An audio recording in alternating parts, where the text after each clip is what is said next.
It's Aaron, your personal driver. What's going on, guys? So I have a live stream chat set up. And hopefully the Marvin, the bearded Uber guy, will be joining us soon here on the stream. I invited him. He said he was coming, so we'll see what happens. Just kind of chilling right now. So I guess you guys want to start in the chat. That's cool too. Get the chat going. See now. I'm just going to send him the invite again. See if that helps.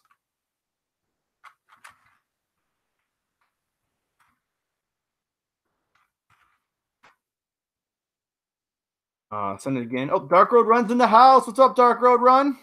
How you doing? How y'all doing today? Okay, I'm going to send it to him in his email again. Oh, he says he's logging in. There he is. Woo! What's going on? What's going on, my man? Hey, so let's pretend it's just starting right now. So hey, I'm Aaron, your personal driver, and today I have a great interview today with one of my favorite YouTubers who I've been watching for a while. His name is Marvin, the bearded Uber guy, and if we're lucky, he's going to do his introduction for us that he does on his channel because it's amazing. So go for it.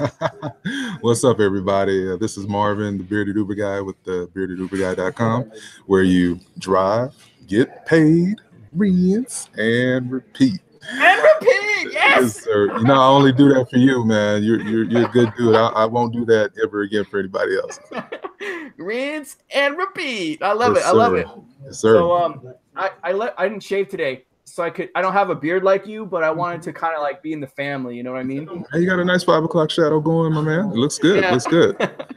So Timothy Wong's in the house. Anthony Jones in the house. Jason Whitaker's in the house. He says, "What's up?" What up? What up? So, go ahead. No, I was just going to say thank you so much, Aaron, for having me on your channel. I am a very big fan of your work. I don't watch a lot of rideshare vloggers just to keep my content as authentic as possible, but you're definitely one of the few that are on my radar. So I appreciate what you're bringing, the value that you're bringing, and I appreciate you having me on the channel. Oh, thank you so much, man. Are there people talking in the background, or is that me? I'm in a library, so is it an echo? You need me to scoot over a little bit? Yeah. By the way, thank you. I want to say thank you very much. That was very nice of you to say, and I appreciate it. For sure. I kind of have a different philosophy than you. I try to watch as much rideshare content as I can, so I feel like, you know what I mean? Like I have, yeah. I feel like I need to be like with the cool kids, you know, and like know the information or whatever. Yeah, and I mean, I put you and Rideshare Guy. You know, you guys are really the ones that keep people like me in the loop as far as news and all that pertaining to our industry. So no, there's got to be balance. So there's got to be people like me, and there's got to be people like yourself. And I think that's what makes this thing really click and makes us all more effective drivers. Awesome. So Rideshare Revolution joined the chat. So hey, Rideshare Revolution. As always, guys, when I'm interviewing people, feel free to ask questions and I can ask them. But my first question for you is kind of always the same thing. What motivated you to start a YouTube channel? So been on YouTube. I have a couple of different channels, but I don't mention them on each respective side just to keep that space what it is. But I've been on YouTube since 2008. I started the rideshare vlog, thebeardedUberGuy.com, for a couple of reasons. So for one, I talked about this in a couple of videos that when I got started, you know, I didn't know people such as yourself and some of the other informational vloggers that are out there. So I was just really spinning my wheels. I mean, I was just out there driving. I wasn't effective as a driver. I wasn't making a lot of money. And to be quite honest with you, Aaron, it was one of the things that I was like, okay, I don't really think I can do this long term. I don't know how to keep this thing going, especially if I don't know what exactly I'm doing. There's got to be like a strategy to all of this. So needless to say, I go on Facebook because everybody's on Facebook. So I figure, you know what, if there's a group for the Jedi Church, there's got to be a group.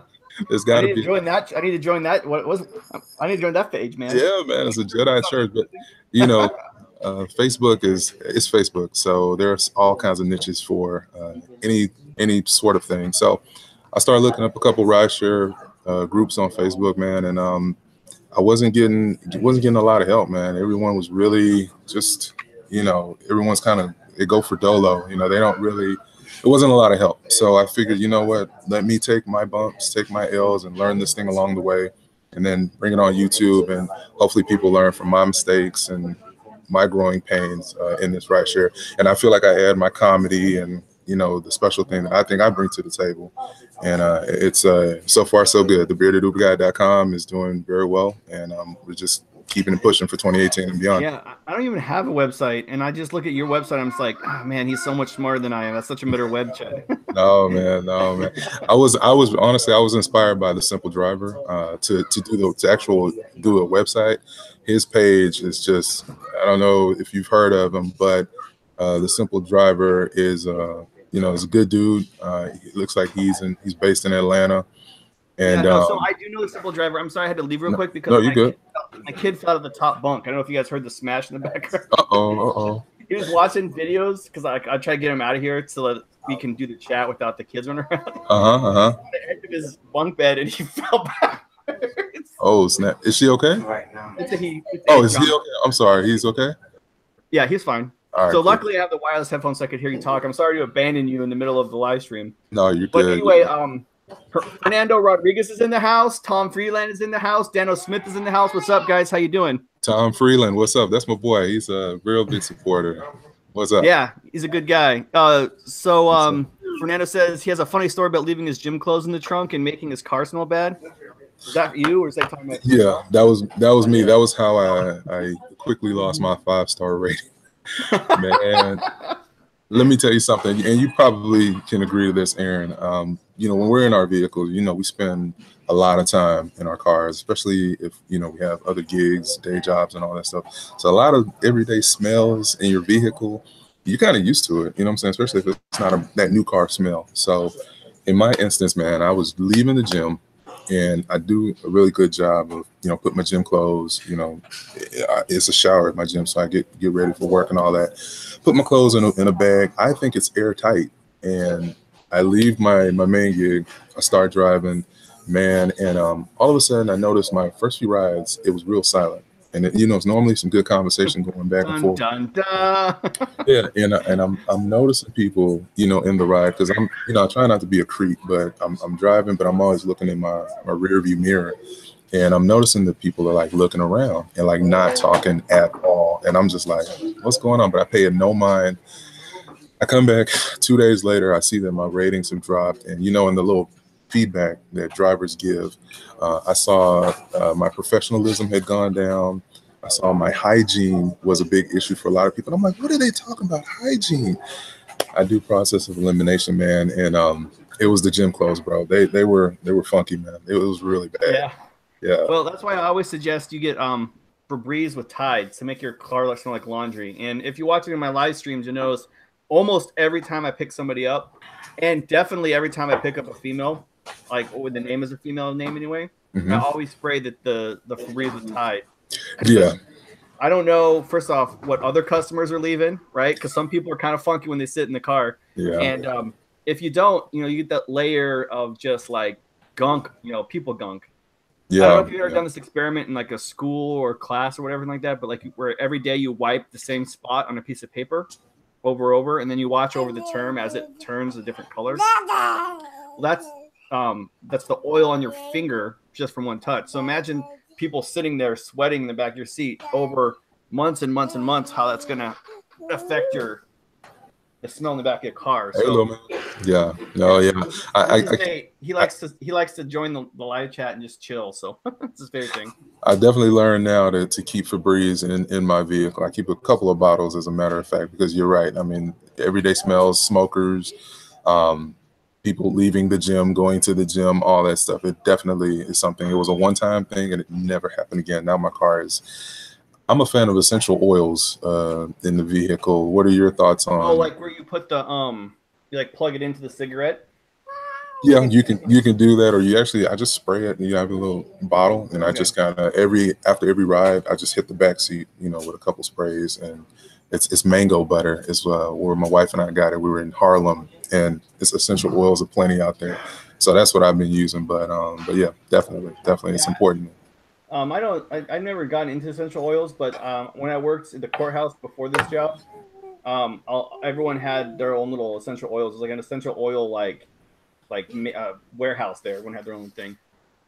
Cool. So Trucker Guy 35 is in the house. Uber Drive Todd's in the house. What's up, guys? If you're just joining us, I'm here with Marvin. He's the bearded Uber guy. He runs a YouTube channel. It's one of my favorites. I think that he has like a really slow, I don't know if you're from the South, but it reminds me of like the Southern dialect. It's just like every word you say correctly and you take your time.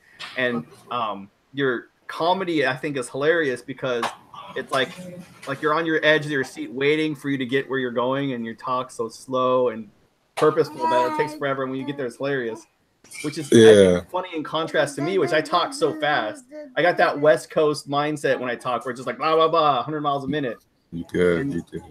And so go ahead and check his guy's channel if you haven't, guys. The link is in the description below.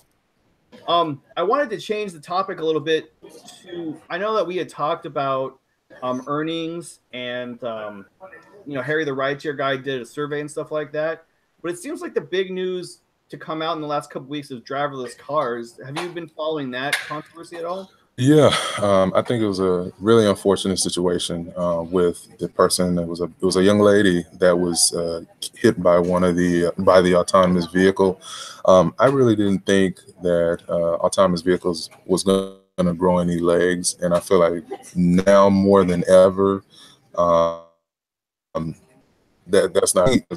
I know a lot of rideshare drivers are like super, what's going to happen? Are we going to be out of jobs? All that. Now I look at it like this: unless every vehicle on the road is autonomous, there's no way I'm getting in a vehicle if there's still people driving vehicles alongside autonomous vehicles. I just don't think computers. We know computers are very high processors.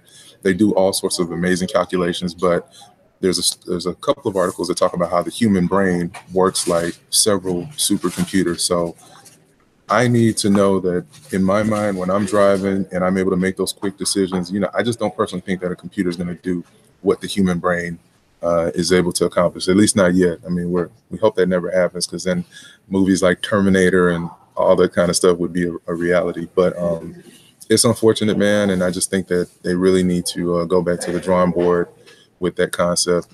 All the futurists out there, the Tesla, advocates and all that, want that kind of stuff to happen. But I just don't think it's going to grow legs, especially after this unfortunate tragedy. Hold on, can't hear you.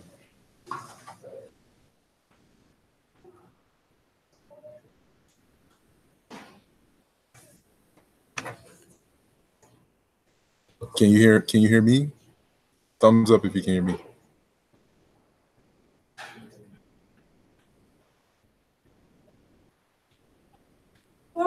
Can't hear you. Oh my God, bro. Thank you fucking much. Excuse me.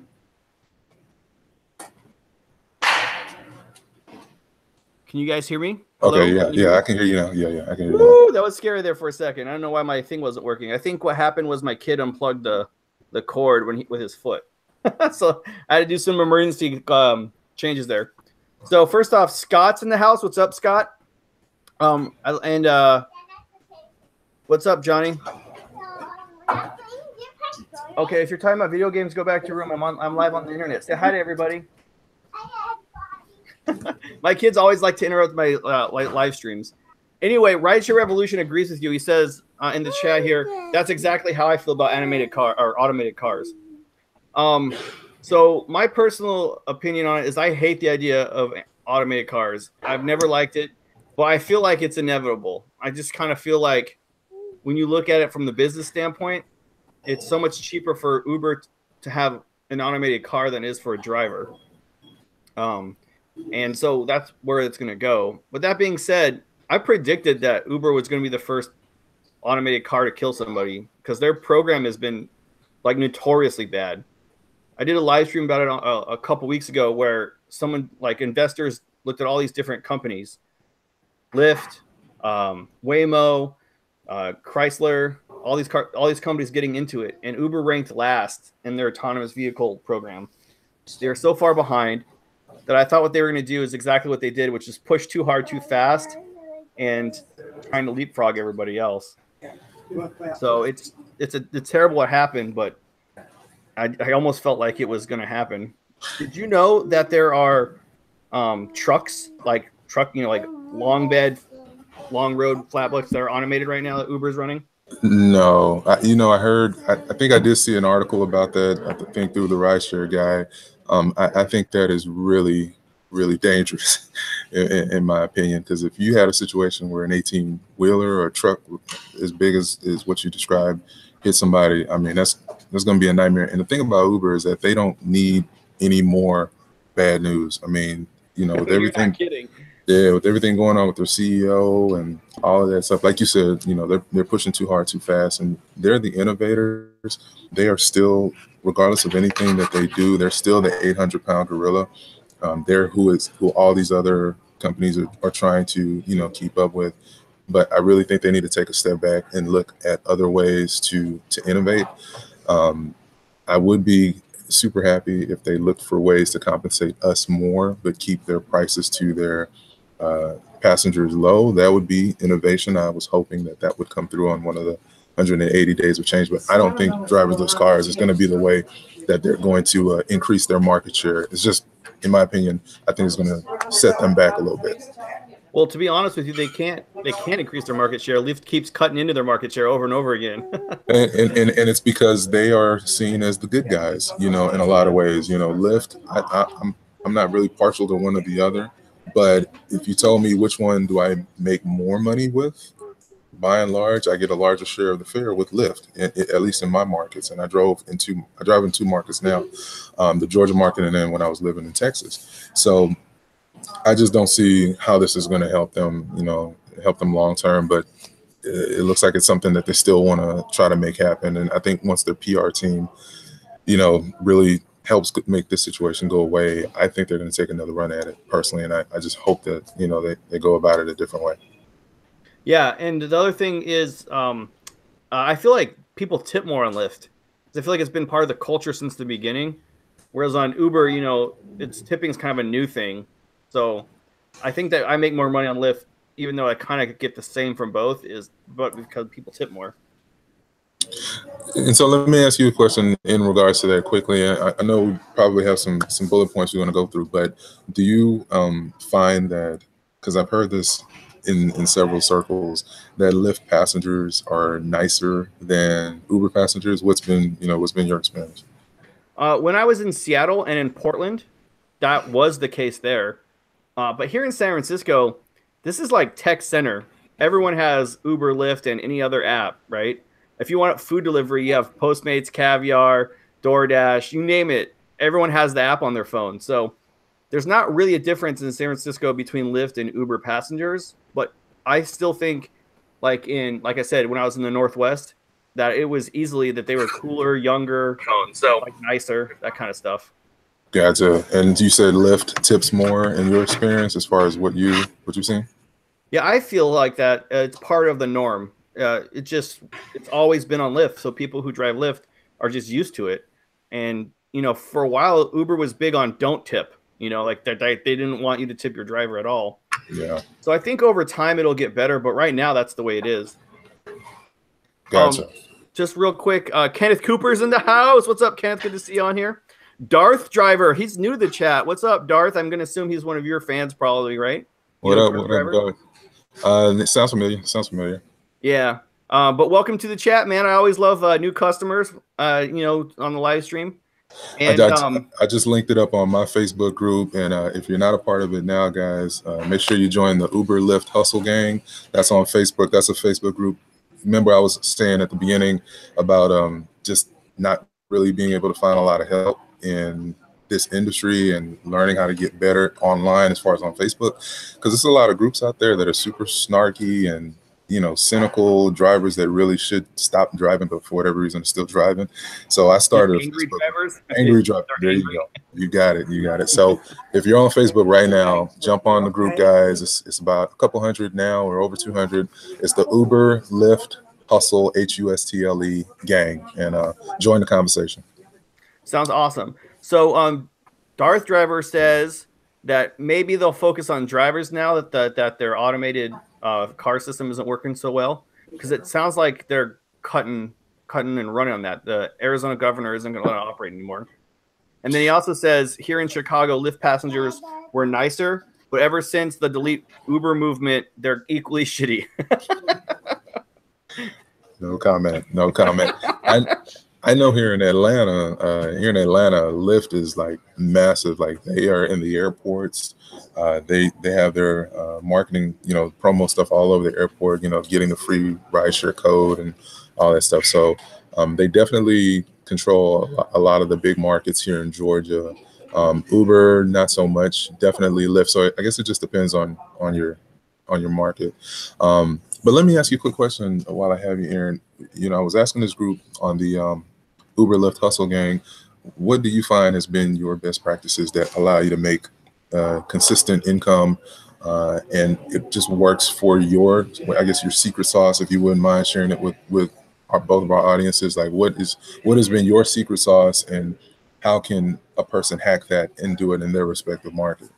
Okay, so if you go and look at my series on what to do if you're a new driver, the first thing I suggest is just drive. Drive all times of the day. Times you think would be a bad time to drive, sometimes are the best time to drive. So, just drive. Get in there, drive. But while you're doing it, record when and where there's a surge. So sometimes it's like random, like 3 p.m. on a Wednesday, it might surge in a neighborhood because there's an event that happens there every week or once a month. Then after a month or two of driving and you have this research, only drive when it's busy and in places that it's surging. So you can get to that specific spot. Say like, okay, here's an example I always use. There was an AA meeting in Portland when I drove in Portland. It was Tuesday at I want to say 3:30 p.m. is when it started, and it got out at 4:30 p.m. So it would always surge because there's they're Alcoholics Anonymous. A lot of them have DUIs that can't drive, and no one works at that random time in that random spot, right? So I'd get there half an hour before the meeting ended, and it would, like clockwork, surge every time. And so that's where I get my first ride of the day, is outside the Alcohol Anonymous area. And I wouldn't have gotten that if I didn't pay attention to what was going on. Do you see what I'm saying? Yeah, for sure. And the only thing we can't control is the rates, because we don't set the rates. Uber and Lyft set the rates.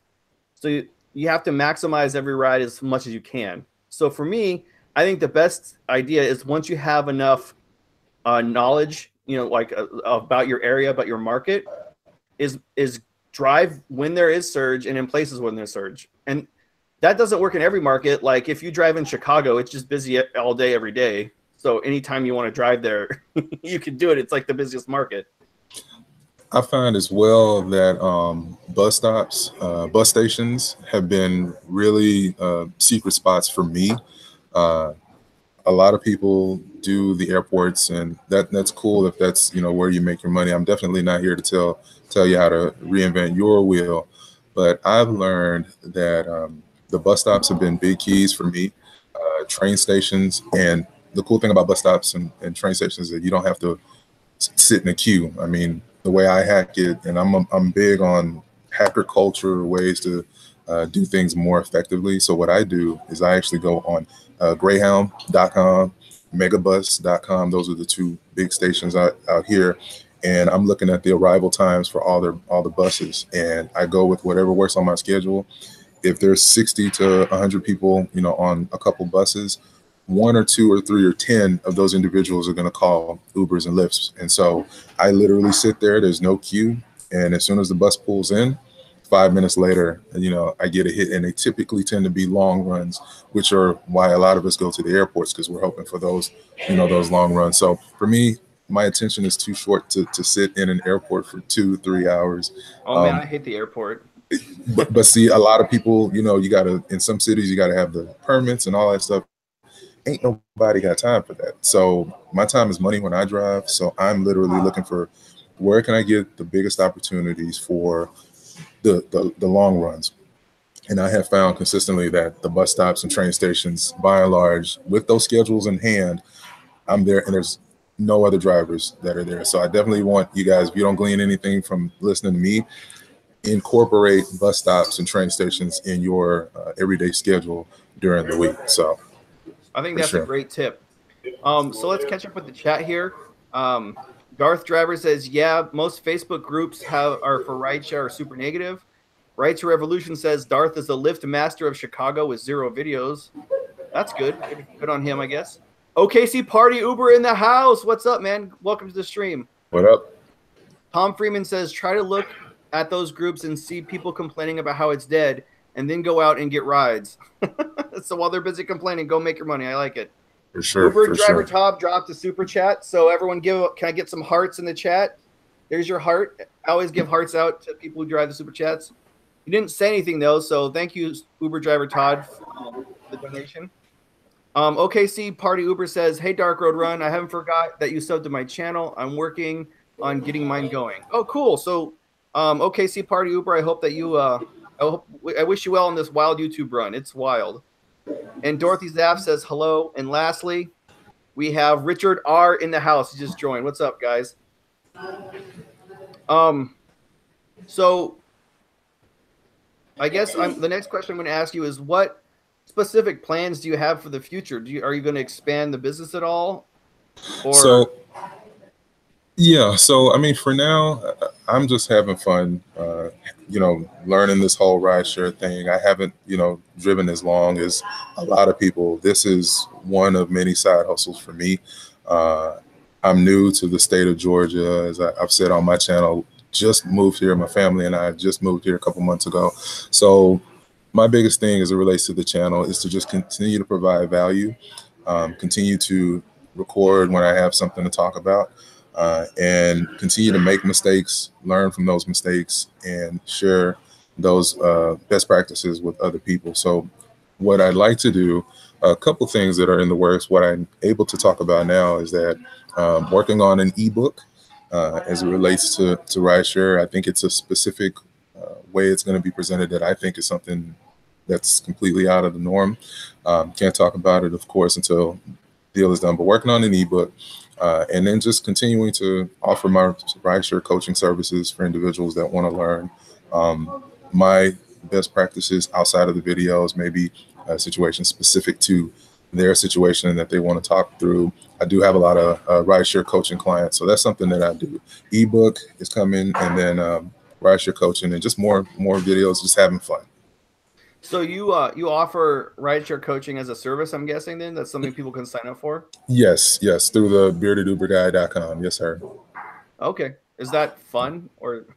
Well, you know, for me, it teaches me a lot about, you know, some of the pain points that drivers deal with, that they really don't know how to handle it when it happens again. I had one client that did not know that when he got a hit while he was on a ride, you know, he was afraid that if he accepted that hit, you know how as we're driving, we can accept another ride if Uber knows we're going in the same direction. He was concerned that if he accepted that ride, it was going to end his ride. So there's a lot of people out there that are new to this industry that literally burn out quickly because they just don't know what they're doing. And so I offer my assistance. It's usually a 1-hour coaching session, super cheap. And what I do is I talk through whatever issues they're going on, and how they can, you know, maybe do things in a more efficient manner, or if they want me to expand a little bit more on a particular video. The coaching calls are really a deep dive, that the videos obviously are more surface level, but it's real a deep dive. So I've been able to help quite a few people, and I love it. I love it, especially being that this is a, you know, part-time for me. Yeah, that sounds super awesome. I just I don't think I have the patience for that. You know what I mean? Like, it seems like you ought to be like really patient and kind, and you seem like you have the personality for it, but I think I would just make people mad at me if I was coaching them. Anyway, let's catch up on the chat here. I got myself in some trouble here. So apparently I forgot to say Dorothy in the house. Sorry, she's very upset about that. And Uber driver Todd said I'm not reading what he wrote. So let me scroll up here and see what he wrote here.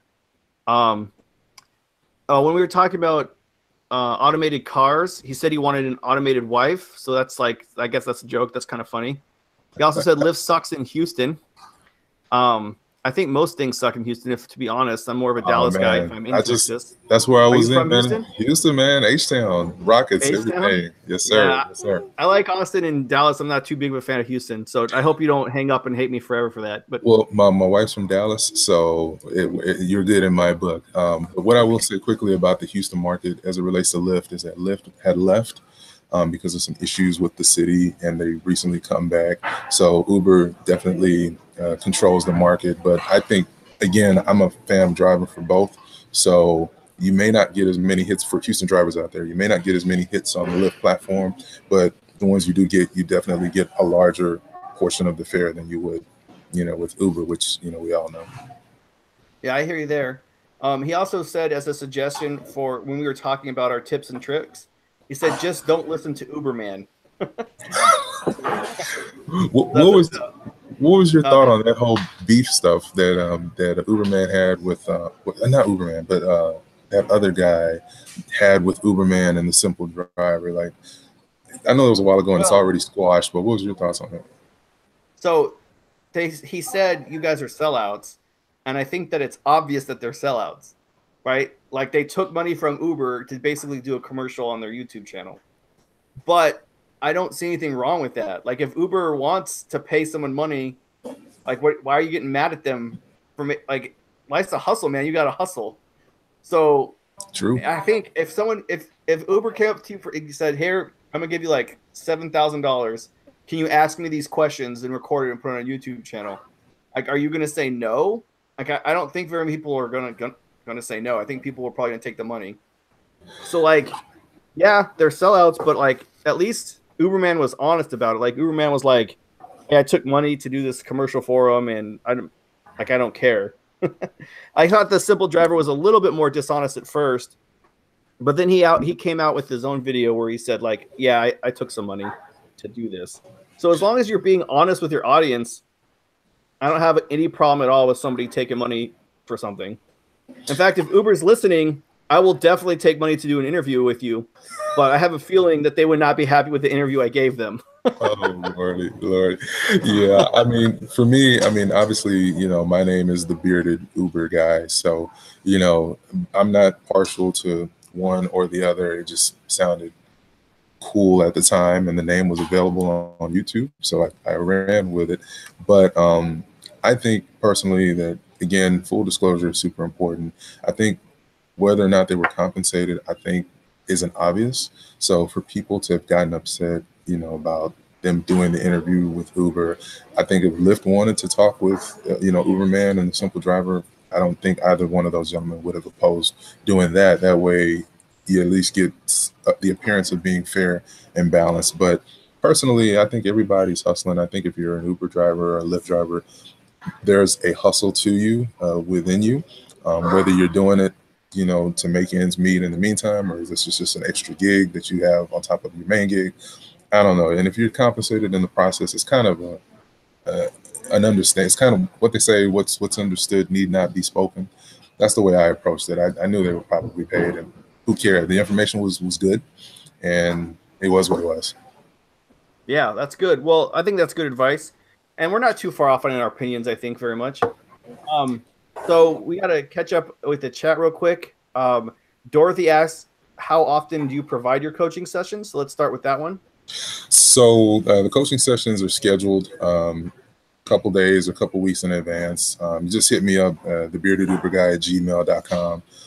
Take a look at some of my videos first. Make sure that it's something that you feel is in sync with where you're trying to go as a rideshare driver. I'm not for everybody, and I don't try to be for everybody. But I think anybody can get some value from my videos, your videos, and many of the other videos out there. But the coaching, again, is if you feel like, this guy has something that I want to learn more about, I want to pick his brain and find out, you know, what he do in XYZ scenario. That's really what the coaching is for. So just email me and we can coordinate a time, you know, that works for both of us and go from there. But definitely is tons of value in the conversation. I don't just tell you what I think you want to hear. If I tell you your idea is a good idea, if I think it's a good idea, I'll tell you. If I think it's a bad idea, I'll say, this is how I do it. So it's really more of a deep dive, what we wish we would get from some of these companies at the green light hubs and all that. That's what I try to provide. As we know, you know, the green light hubs kind of give very surface information, surface help. If I do anything at all, or any help at all. Exactly. So if you haven't noticed, Dorothy did a video where she made $700 in, I think it was like 15 hours or something like that. So I don't know how much help she's going to need. Maybe she just wants to talk to you. Anyway, Anthony Perez is in the house. What's up, Anthony? He says, nice hat. I assume you were talking about me. I do like my Nintendo hat. I got this from Dark Road Run. So go over to his channel and say hi. Dorothy says, do you find a lot of drivers requesting your consulting skills? Man, she really wants to know about this consulting, huh? Yeah, yeah. Hold on. Rideshare driver, give everyone hearts in the chat. Rideshare driver, or excuse me, Rideshare driven, gave a super chat. Heart, there's a heart for you. Okay, go ahead. Yeah, I get quite a few. I would say, you know, again, you can find more than enough information to get going as a driver by watching some of my videos. Like I said, I have a section that's earmarked as Rideshare best practices. So you really can get about 80 to 90% of everything you need to know to be successful starting out. But again, if you're running into issues as a driver, or you're just kind of hitting your head on why you're not making money and actually ways to make extra money on your drives, that's really what the coaching and the consulting is about, where I talk about ways to increase your income while you're on the ride and after. Because I think the name of the game for all of us as drivers is to have, you know, that mailbox money, you know, the money that you're making in your sleep. So I talk about how you have the opportunity, if you present it right through my coaching, I kind of walk people through, but you can essentially guarantee yourself a tip on every single ride.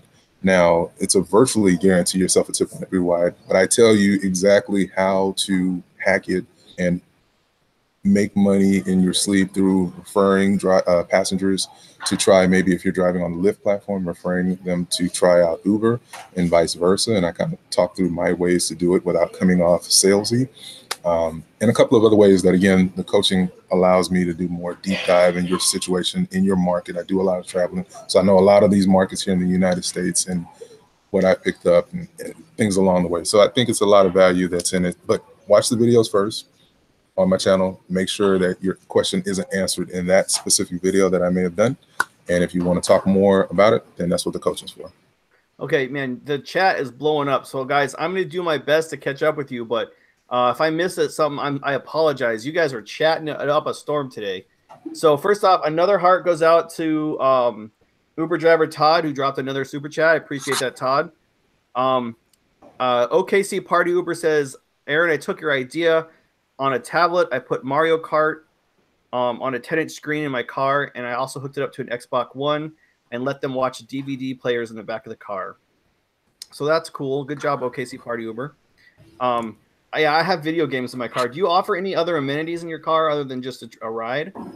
Well, I do the tablet. So I have Netflix going, Hulu going, YouTube going in my car. That actually has been my most popular video today. Is got about 30,000 views. How to increase your tips with a $5 tech upgrade. And so I kind of talk about how you can install a holster, you know, to have your iPad going, sync it to your phone's, you know, hotspot, and basically have, you know, media on wheels. Typically, I'll have the game going on, NFL, NBA, all that. But if there's no games, then I typically have Netflix or Hulu going. Do you sign up for a YouTube TV then? Is that how you get the games? Or do you have a personal subscription?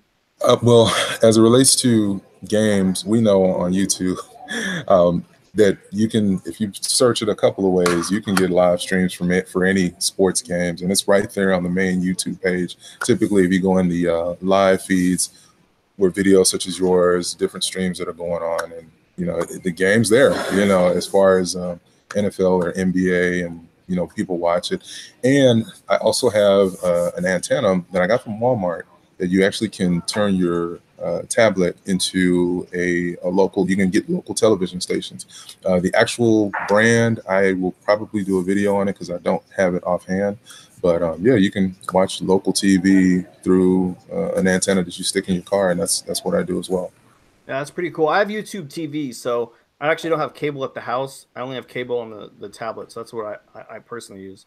So just curious. There's a lot of different ways to do it, but that's pretty smart there. Clemson, Uber, Lyft in the house. What's up? Jermaine in the house. What's going on, guys? Hillbilly Rideshare Driver is also in the house, man. We got lots of people joining. It's good to see you guys on here. Jermaine says, do you have any advice to drivers who want to start a new YouTube channel? Is that for me or for you, Aaron? You can go first. I'll give my 2 cents too. But you're the man today. I'm interviewing you. Oh man, yeah, no man. What I would tell you is, you know, first and foremost, be authentic. Find out what exactly you want to convey before you even get on camera. For me, I started out with the various issues that I was dealing with as I started driving, and then I kind of branched out from there. I think that you don't need super high tech to do what it is that you do as far as recording. Like I record the majority of my phones on my videos on an iPhone 6S. But of course I do live streams from time to time, so you get better gear, but start with what you have. But be sure that you are answering a question that may not have been asked in the market. That's what I feel. Bring whatever you think you have to the table for your specific market, but try to, again, answer questions that may not have been asked. What do you do when a passenger asks you to smoke in your vehicle? That may have been a video that's been done by someone out there, but that's just what I'm thinking offhand. How would you handle that experience? So again, find out what it is that you want to bring to the game. Don't try to duplicate your personal driver. Don't try to duplicate the simple driver. Don't try to duplicate the bearded Uber guy. Find out what your message is going to be, and you might have 1 or 2 views. You might have 10 views total. Who cares? Just continue to make content. I think that is the key. But make sure you are saying something and not just, you know, just talking nonsense. That's really good advice. I think I agree with you that you need to provide content that people want to watch, and it's not just about being entertaining, because different people find different things entertaining. I think my biggest advice to somebody is like, just take a deep breath, because you're gonna have to have like some stones, right? Because people hate you on it. The internet is a scary place. People are mean, and they're going to say mean things about you and tell you your channel is not good. And just take a deep breath and get through it.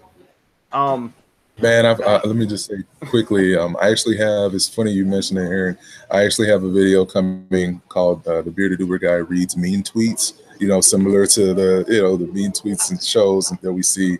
But yeah, people are brutal, man. You do have to have a thick skin in this business. For me, sticks and stones. Like I said, I'm not for everybody, and I don't try to be for everybody.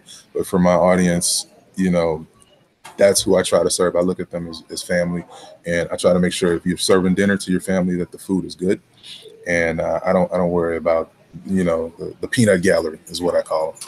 Yeah, and a good place to start is if you go to YouTube or Google.com and you type something into the suggested chat, like, what should I do if my Uber passenger, and they'll suggest auto corrections.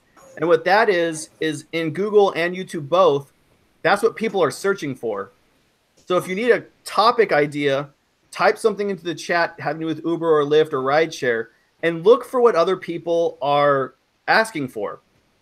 Eventually, you'll find a topic that you have an idea on. And if you do a video for what people are searching for, it's like a natural fit for that market. So that's a tip I have for you if you're starting a new channel. Clinton Uber Lyft says, bearded Uber guy, we might meet up if you work in Georgia at a football game. So look out for Clinton Uber Lyft. He's going to hang out with you. I love meeting my subs. For sure. I'm a big fan of Chipotle. So if you see us in Chipotle, my wife and I, come and say hello out here in Atlanta. Yeah. Dorothy says, I actually like this interview. It's very informative, so that's good.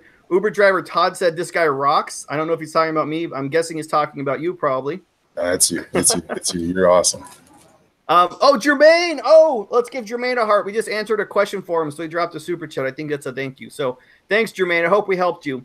I also have some videos if you want to go back and look on how to set up a YouTube channel.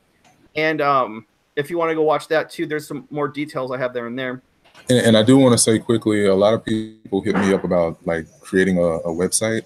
For me, I followed the simple driver's instructions on how to, create a website. But Wix.com, you typically can create a website with little to no internet experience, website building experience. Fiverr, that's big. I think that to the point about doing a YouTube channel, definitely figure out a good name, a catchy name, but something that isn't too cheesy. Get your website in place before you even start recording. That way you have a place that if people want to learn more about you, they can go straight to, straight to that channel. I know you said, Aaron, you need to get yours together, but see, you got a great audience baked into your YouTube channel. But for anyone that's starting now, I'd say definitely look to establishing a website presence in addition to your content, having good content. Yeah. So Dorothy's talking about my kid Johnny. So I'll just I'll address that real quick. So you just saw him. He's in his room watching on his tablet right now. But my kid loves YouTube. His name is Johnny. So he's been begging me to get him a gaming channel set up. Now, I don't know anything about a gaming channel, so I straight had to like research it, like Google it. How do you start a gaming channel? You have to buy like a capture card and a HDMI conversion set and all this other nonsense to get the channel to work, right? And so I finally did it for him, and he's so excited. He did his first view, and he goes, "Dad, how come no one's watching me? I'm on YouTube now. I want to be a star." And I said, "Jonathan, it doesn't work like that." So we went back and looked at my history of my YouTube channel, and you can see it. It's like I had less than 20 subs for almost 6 or 7 months. No one was watching me. No one wanted to care what I said. And then sure enough, on month 7, you just see this giant spike, and the channel took off. So I guess the moral to that story is if you're going to start a YouTube channel, just keep doing it, man. It might take a while, and not everyone takes 7 months. Sometimes it takes a year or 2 years. So just keep doing it. If you have a good product, have faith in the process and that you're doing it right, and people will come. And I say don't do it for the views. Like you said, it's got to be consistency. If you're doing it to get rich, that's not going to happen. You're doing it to be I feel like if you're doing it to be a service to people in your heart of heart, you're really trying to help people. You're not. One guy called me. He said I was altruistic, which I was like, man, that's a big word. I had to look that up. But altruistic, which essentially means that you mean well, but there are subliminal. There's not complete honesty. And I was like, no, that's not what I am. I'm a lot of things, but I believe in. So Marvin, are you still there? I think Marvin just cut out, guys. Let's see if I can get Marvin back. Are you still there, buddy? Okay, yeah, I can hear you. Can you hear me? Oh yeah, you cut out and you went blank, dude. I don't know what happened. I guess the internet over where you're at cut out. Can you guys hear? I think you guys can hear me. I still see myself. Let me check Yeah, I'm still on. I'm still streaming. So can you? But it looks like you're back. I can see your icon again. Are you there still, Marvin? Yeah, I'm here. Can you see me? Oh yeah. Sorry about that, man. I feel like you were hitting the groove too, man. You were like right into that point where you were trying to talk, and then just cut out. I'm sorry about that. No worries. Well, what I was saying was, I think it's all about authenticity. Even if you just don't think anyone cares about what you're saying. I was saying, I don't know where it cut out, but I was saying if you're doing this to get rich and famous, it's not going to happen. It's just not going to happen. The goal should be to help people. And eventually the opportunities will come. There's some opportunities that have come for me that I'm not able to talk about now, but if it happens, it happens. If it doesn't, who cares? I'm doing this, again, for my audience, for the family. That's what I consider them. And that's how it'll grow. When people see that you're trying to just prank and, get 1 million views and go viral and all that stuff, they see that and they'll click right off it. But I feel like if you're really genuinely trying to help people, it comes through, and the rest will be history. Yeah, I agree with you there. Also, I do want to be rich and famous, but you're right. Doing YouTube is not how you become rich or famous. It's just a Mhm. lot of work for not a lot of reward, but it's fun, so I like that too. Yeah.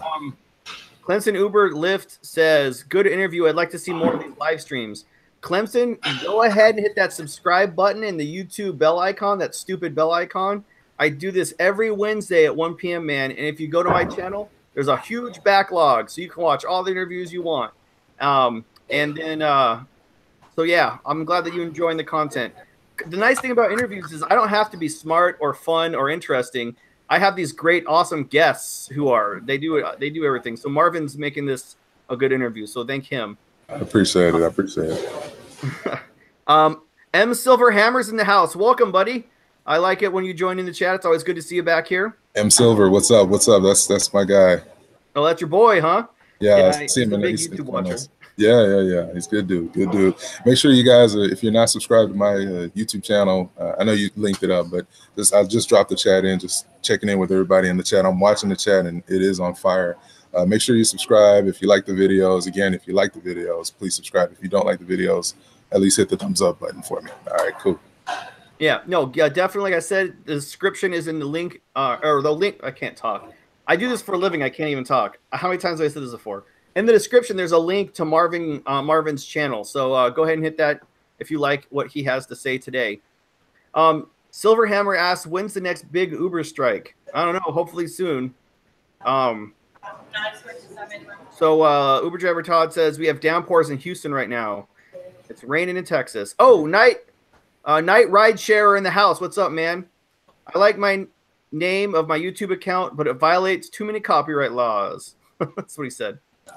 Uber girl Paula's in the house. What's up? Hey, Paula. For those of you who are wondering about what's going on with Uber girl Paula, Friday at 8 p.m., we're having a chat with her and I believe Rideshare Revolution and Dark Road Run.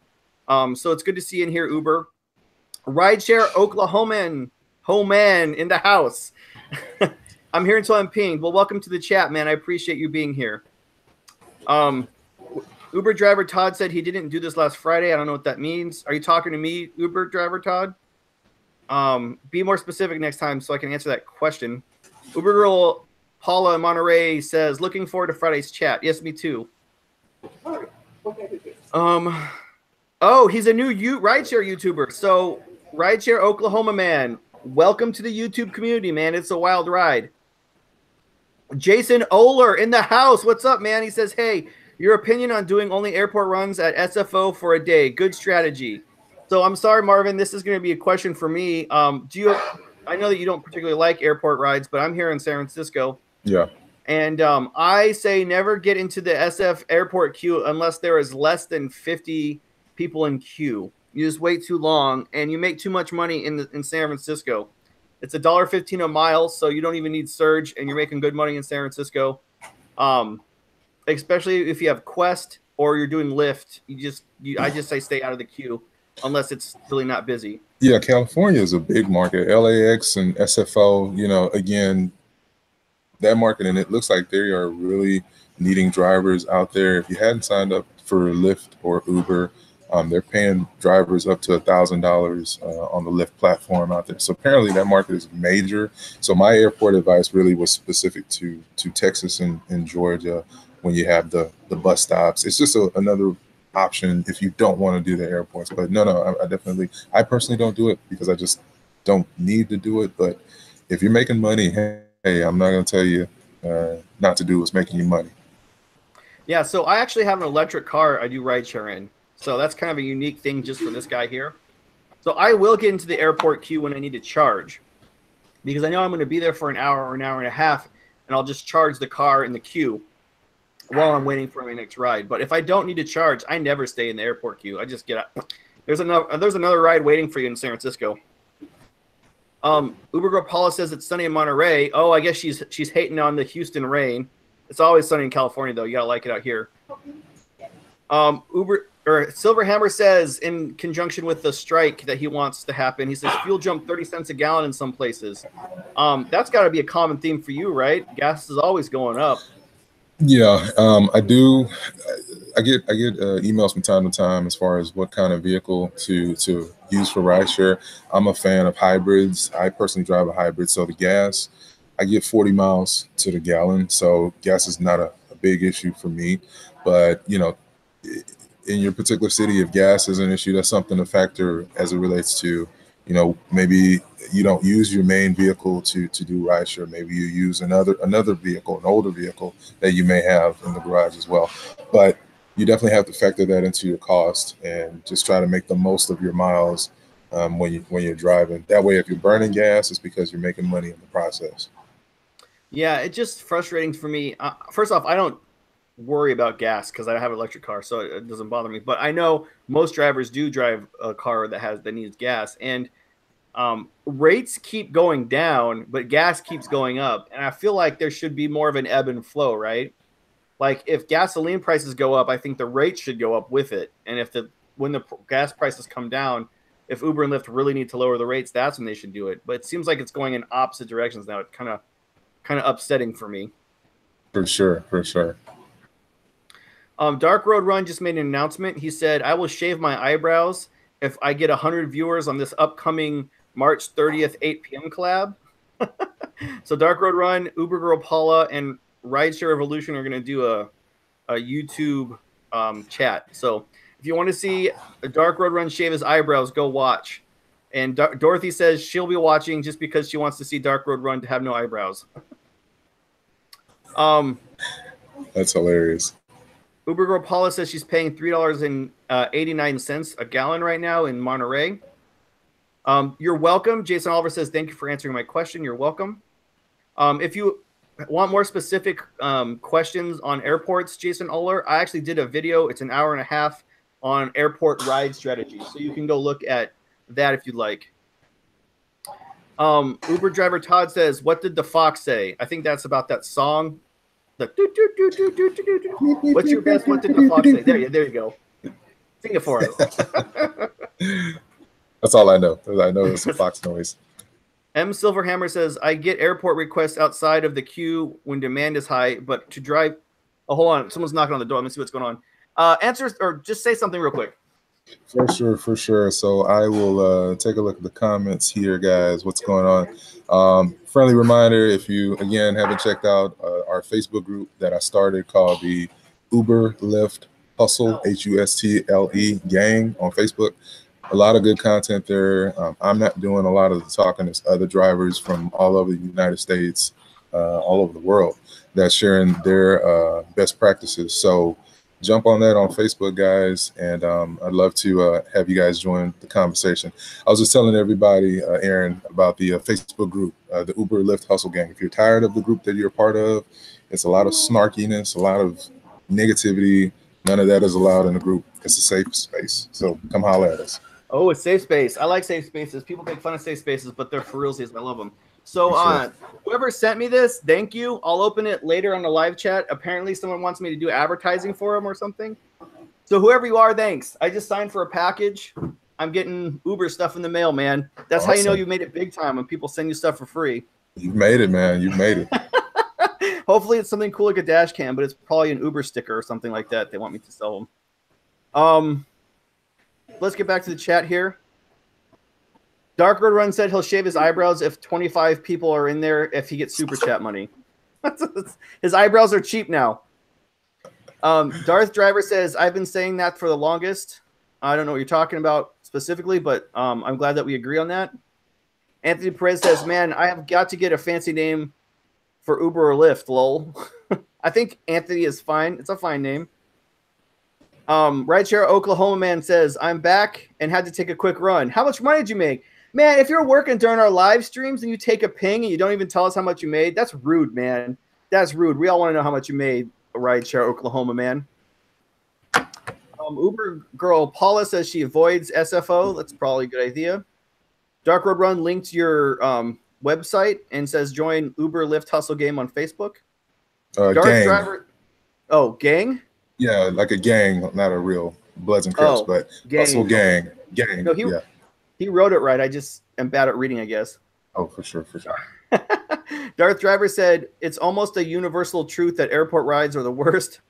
I think the biggest part about airport rides is that there's no surge. So a lot of markets, if you make less than like $1 a mile, then the airport is going to hurt you because you don't make enough money. Kenneth says, you're welcome. No, you're welcome, Kenneth. And then it looks like we're all cut up here.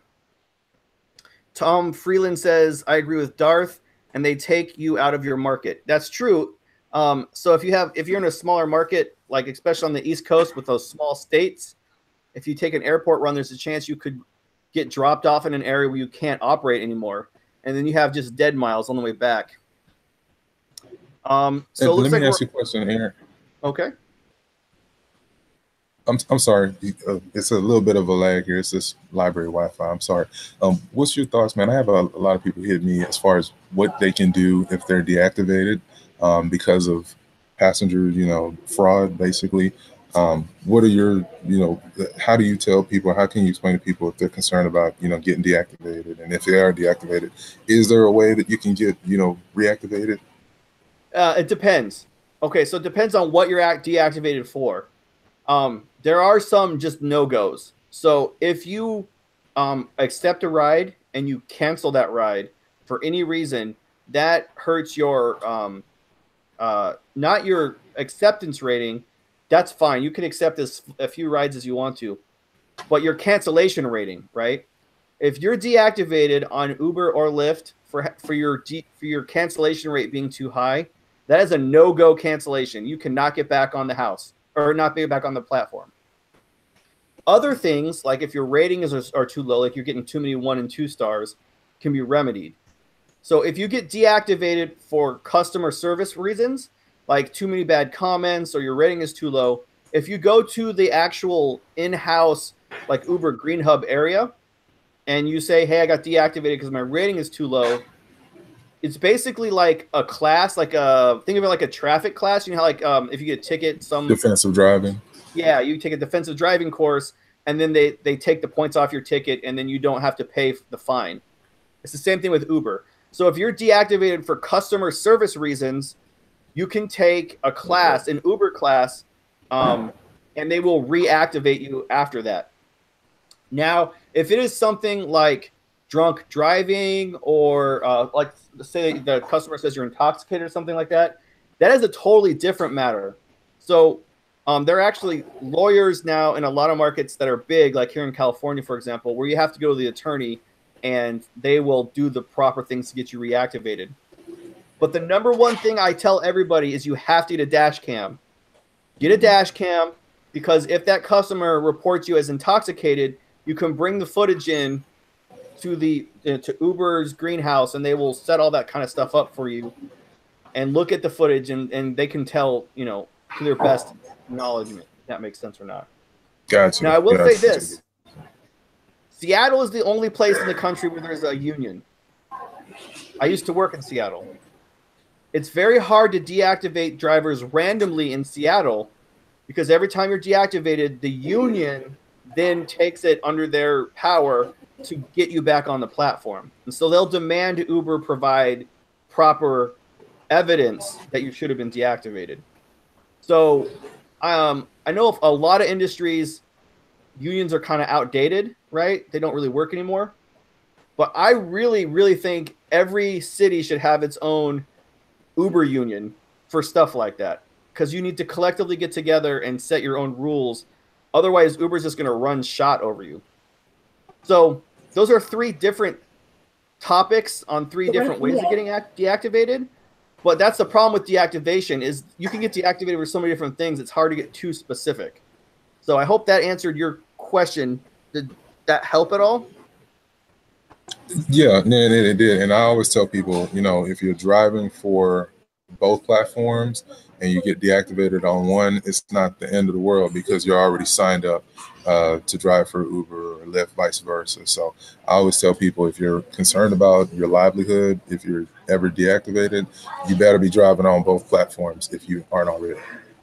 Oh, no, definitely. And I don't even just say rideshare. If you have DoorDash, sign up for DoorDash, even if you don't ever plan on driving for it, for the same reason. If you wake up one morning, you're deactivated for Uber, And, you know, at least you have DoorDash there. And you may not like delivering food, but it's something until you get reactivated on Uber. So what are your thoughts on Uber Eats, by the way, Aaron? I feel like you can make... Oh, man. So we lost Marvin again. Okay, I'll go over the chat until Marvin comes back. So McWrath in the house. What's up, McWrath? Silverhammer says, I figured out how to beat Uber on the long pickup fee accident. I was on X-Ride when I received another request to drop someone at the stadium. Nice. Thank you. Oh, are you back, Marvin? Are you there? Yeah, I'm back now. Yeah, I'm here. Hey, what's up, man? You cut out again. It's that library internet is what it is, I think. Yeah. It's all good. It's free. It's free is the right word. That's my favorite word, free.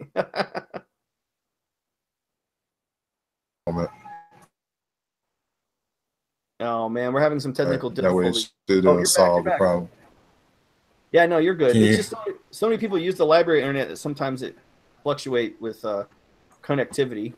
Yeah, I'm jumping on my phone's Wi-Fi right now. Okay, cool. Are you awesome? Okay. Man, wah. All right, guys, let me finish up the chat then. Anthony Perez says you make great videos. Thank you, Anthony. I appreciate it. I'm glad you like it. I'm here. Yeah, I can hear you. Okay. Uber driver Todd said he has tornado warnings now. So that sucks. Oh, Marvin's out again. Well, guys, hey, Marvin, you're coming in and out, man. It's like you're there, and then you're a black screen, and then you're there, and then you're a black screen, and then the audio's coming in and out. What about now? Can you see me now? Can you yes. see me now? Oh, there you're good. You're good now. Yeah. Yes, awesome. We're back. Okay, so it's been an hour, Marvin, so we're going to kind of wrap it up here. Let me finish talking the chat here, and then I'll give you like the last thoughts, and we can talk about some stuff you want to, but we'll just try to wind it down here. Anthony Perez says, being new to the rideshare, what would be your best advice? So that's a good way to end this, I guess. Just give some good advice here at the end for a new driver. Can you hear me? Yes, I can hear you. Okay. What's your best advice for a new driver? Best advice for a new driver, like you were saying, just drive. Make sure that you don't have any. I stay away from politics, religion, and of course, sexually explicit type of conversations. Mirror your passenger. If they're talking, you should be talking. If you're not really because I'm an introvert by nature, but I kind of force myself to be an extrovert in a lot of ways, especially when I'm driving. So having good conversations, starting with the weather, sports, kind of surface level kind of stuff. Avoid political conversations. If you love Trump, if you hate Trump, keep that to yourself because you just don't know what your passenger, where they are on that side of the spectrum. Have good jazz music playing in your car. I use Google Play Music. So I have a Jazz Essentials radio station. I find that for the after 5 crowd, people getting off of work, catching Ubers home, that they kind of want to decompress. So listening to smooth jazz is very relaxing for them. And for me, if they're not really a talkative person, I'm just enjoying some jazz. Other than that, keep a clean car, keep a good smelling car, but above everything, out here in Georgia, pollen is like really bad right now. So I'm not so much focused on the outside of my car because it gets dirty every day. It doesn't matter how often you clean it, but the inside of your car needs to be super clean and spotless. No Burger King, boxes and bags in your car, completely vacuumed at least every 2 days. And I think if you follow those main things, you'll have a great start. And again, just look for the best places in your city through the groups, maybe on Facebook, specific to your local city. There are Uber groups that are specific to your main city. So see what hotspots are there, ask those questions, join the gang, the Uber Lyft Hustle Gang on Facebook, because we got people from all over that answer a lot of questions about regional concerns. And just get driving, man. That's it. I think that what you said about do what your passenger wants is excellent advice. I always tell that to new drivers because you get so nervous when you're new that you just think you have to talk, keep the customer talking. I always say 3 things, right? Verify the passenger's name. Hi, I'm Aaron. Are you Bob? So that you know you have the right customer. Verify their final destination. Are you going to 123 First Street? Once you have that started, start the trip, and then say an introductory question like, how is your Saturday? How are you doing? Are you feeling okay? Those types of questions. After that, the customer will let you know what you should do next. Because if the customer says, I've had a good day, and he looks at his phone and doesn't want to talk, that customer doesn't want to talk to you. Just be quiet, and he will be happy that you did not talk to him for the whole ride. If you ask them a question and it's a chat, blah, blah, blah, blah, blah, blah response, that means that person wants to talk to you. So follow your customer and where they want to go. For sure. Now, do you mirror your passenger in the sense that if they, God, I forgot my question. If they are really not the most talkative person per se, but maybe they're kind of hit or miss in their conversation, do you just assume that they don't want to be bothered and you just keep it moving? And for me, when I have a passenger get in the car, I don't typically say their name. What I do is I cover my phone up if it's on its holster, and then I say, can you verify your name?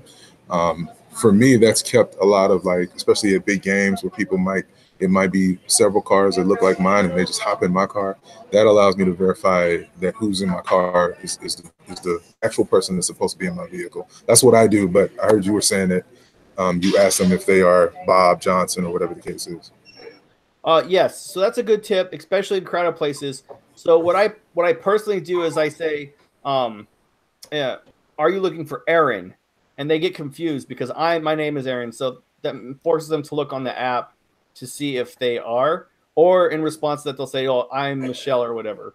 But you're right, if it's busy, you got to make sure you get the right ride. That's why I verify the address too, right? So I say, are you Jane? Are you looking, or what I say, okay. Now let's start from the beginning. So I roll down my window. I say, are you looking for Aaron? They say yes, and they get in the car. And then I verify, are you going to 144 10th Street? Because if you verify the address, then you know it's the right person. Because if they're not going to 111 10th Street, they'll get out of the car and go find out who they're supposed to. Does that make sense? Yeah. For sure. Okay, so last thoughts are on you. Go ahead and just give a shout out to your channel and your Facebook group one more time. And if there's anything else you need to say, go ahead and do it. Yeah, Aaron, man, I appreciate you, man, having me on your channel. This has been super dope. I do interview other rideshare drivers as well on my channel. It's In the Trenches. We do a couple episodes once or twice a month where we interview other drivers. And I definitely, if anything, want as many of you guys are on Facebook to jump in the Uber Lyft hustle gang. I've been learning so much as a driver as far as how to become a better driver. And I just want to encourage everybody, Uber and Lyft, they're the big corporation. And we as drivers, we just gotta, get in where we fit in and not so much look at, man, I didn't make any money because we didn't have any drives. It's all about creating those relationships.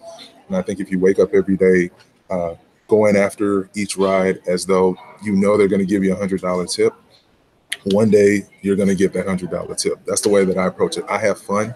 From time to time, I throw on a British accent while I'm driving, and I just to have fun for myself, just to make the day go by. But look for ways to create your happy. Rideshare is definitely how you can have a more human experience because you're a stranger with a stranger getting in your car. And if you have done what you're supposed to do, you should walk away from that experience learning something, and they should as well. So that's how I look at it, guys, as a human experience. I love what I do. I don't make a bunch of money, but I make good side hustle money on a consistent basis. And I look for other ways to make additional money outside of it. And that's what the name of the game is. So check out the channel, check out my channel, subscribe, check out the Facebook group, and definitely jump on the beardedUberguy.com. All right, guys. So that's going to be it. Like always, this Friday, I'll be doing a live stream, and you guys can join me along for a ride along where I actually live stream my rides inside the car. That's 10 p.m. Pacific Standard Time. If you guys would like to join on that. Also at 8 p.m. on Friday, Uber Girl Paula, Dark Road Run, and Rideshare Revolution are going to be doing a live stream, and I'm going to join them on that. So don't forget, in the description is a link to Marvin, the Uber Guys, or excuse me, the Bearded Uber Guys channel, so you can subscribe to him. And don't forget to hit the subscribe button in my channel and hit the stupid YouTube bell icon to get notifications when I go live and stuff like this. Thanks, guys. I hope you have a good day, and deuces.